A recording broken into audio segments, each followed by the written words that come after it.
was commonplace. When you look at the 6th chapter, these 2 women come to the king and say, King, we got a problem.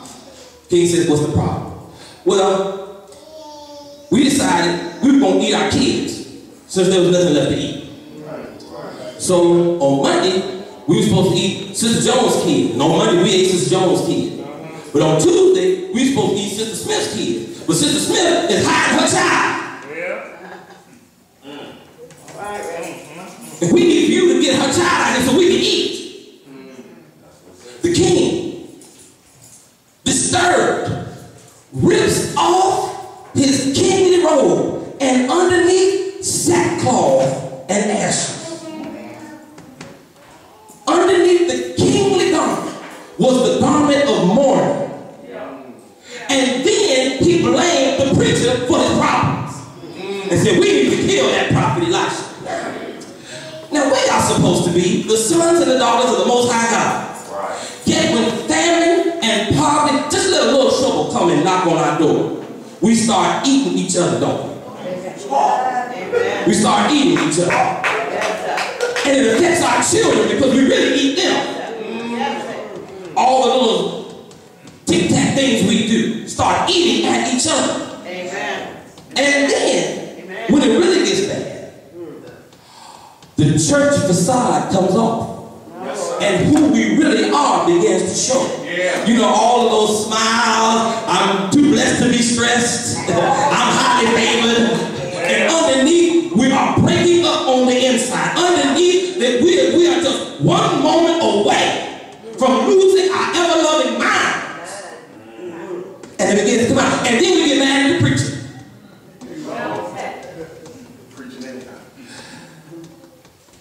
King Jehoram didn't expect anything good, no hope. But he didn't have anything.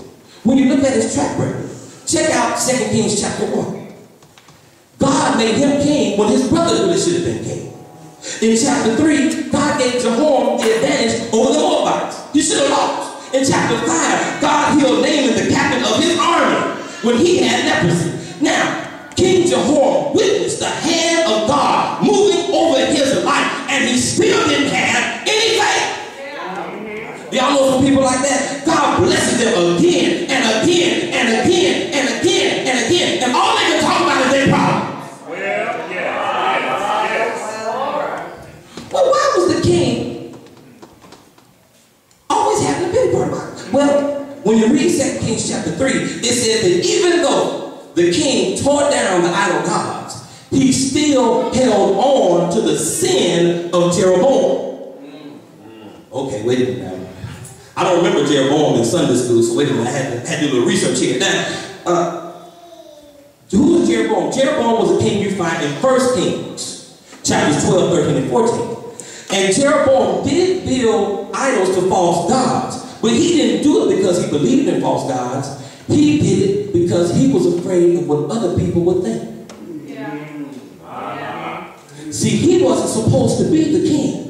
Rehoboam, Solomon's son, was supposed to be the king, but Rehoboam didn't play to the people's wishes. He wanted to do what God said do. And so they said, hey, Jeroboam, if you do what we say do, we'll make you king. Put up some false gods. And so he was afraid. He was insecure. Insecurity is the real sin. And so just like Jeroboam, the king in our story, King Jehoram, is insecure. He's afraid. He never trusted God.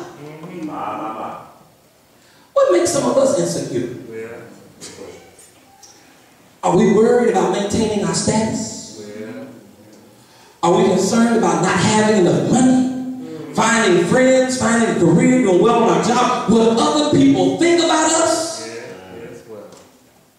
Well, these lepers say insecurity doesn't have the last say over our lives.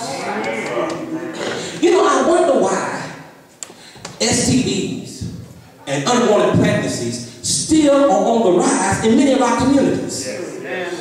Now, I know some people say, well, they're having sex out of wedlock. That's right. They're not using protection. That's why. We have an American culture that glorifies sex. Yeah, that's why. Yes, those are some reasons. True enough. But isn't part of the problem that many of the folk that engage in these activities are people who are insecure, and they feel like they need somebody else to make them whole.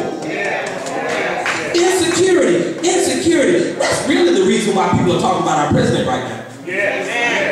Over this health issue. They are insecure because here comes somebody who knows what they're doing and is in charge.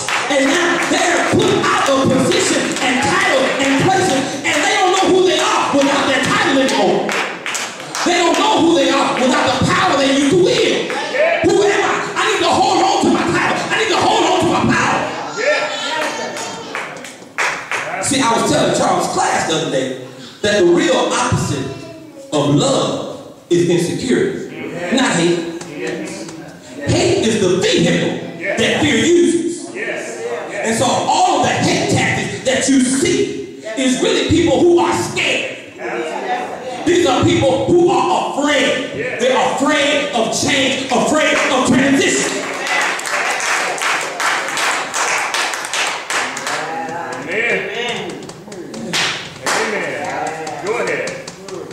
Yeah, everything is fine at the church right now. But what happens when the pastor begins to do some things that are different? Move some people around, some positions around, some titles around, some occasions around. Will insecurity set in? Will we start eating each other? Will we throw pity parties? Will we blame the preacher? Be careful of insecurity. See, it'll keep you from seeing your blessing. See, when the lepers came back, when you read the rest of the story, they came back with the report. Said, guess what? We went to the enemy's camp, and there's nobody there. We don't need to be afraid anymore. And there's plenty of stuff for us to eat, wealth, abundance, untold. We can have it all. And the king said, no, it's not real. It's a trick. It's a trap. Yes. He was too afraid to see the hand of God moving on his behalf one more time. What are we missing because we're afraid? Why are we not singing? Because we don't trust God enough.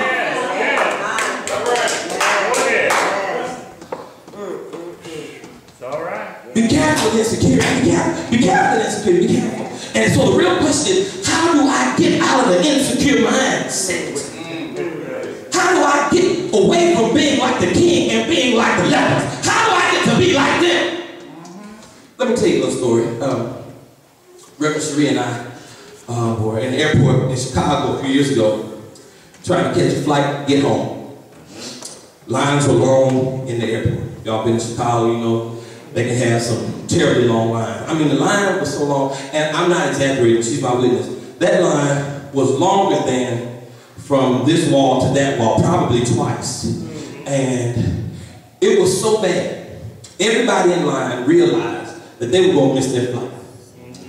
People started settling. They started making camps on the ground because they had given up hope that they were not going to make their flight.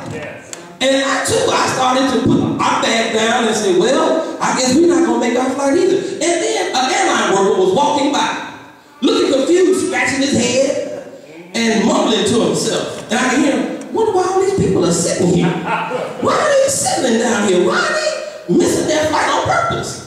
So the guy came over to us and said, why are y'all sitting here? Why are you sitting here till you miss your flight? You see the connection. Why are you settling here? And we said the lines are too long. We can't get anymore. They're not moving. We can only move when the line moves. He said, but don't you know